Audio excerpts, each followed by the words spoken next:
નમસ્કાર દર્શક મિત્રો, હું જપન શાહ, કાનમ એક્સપ્રેસ ન્યૂઝમાં આપનું સ્વાગત છે. જોઈએ આજના મુખ્ય અને મહત્વના સમાચાર. વડોદરા જિલ્લાના શિનોર ખાતે આવેલા પ્રાચીન ભૂતેશ્વર મહાદેવ મંદિરમાં નંદી અને કાચબાની પવિત્ર મૂર્તિઓ ખંડિત કરવાની ઘટનાનો શિનોર પોલીસે ભેદ ઉકેલી આરોપીની ધરપકડ કરી છે. 25 મેના રોજ અજાણ્યા શખ્સે મંદિર પરિસરમાં નંદીની પ્રતિમા ઉખાડી નાખી હતી તેમજ કાચબાની મૂર્તિને નુકસાન પહોંચાડ્યું હતું. ઘટનાને લઈને હિન્દુ સમાજમાં ભારે રોષ ફેલાયો હતો અને વિવિધ સંગઠનો દ્વારા કડક કાર્યવાહી કરવાની માંગ ઉઠી હતી.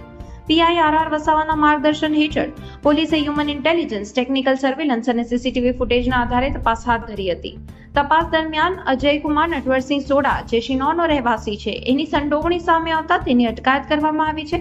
આ કામગીરીમાં PSI HB Makwana, ASI Prakashbhai, head constable Girishbhai તેમજ કોન્સ્ટેબલ નરેશભાઈ અને કાદરભાઈએ મહત્વપૂર્ણ ભૂમિકા ભજવી છે. હાલ પોલીસે આરોપી સામે આગળની કાયદેસરની કાર્યવાહી હાથ ધરી છે. રિપોર્ટર રાહુલ પ્રજાપતિ, શિનોર, સાકલી.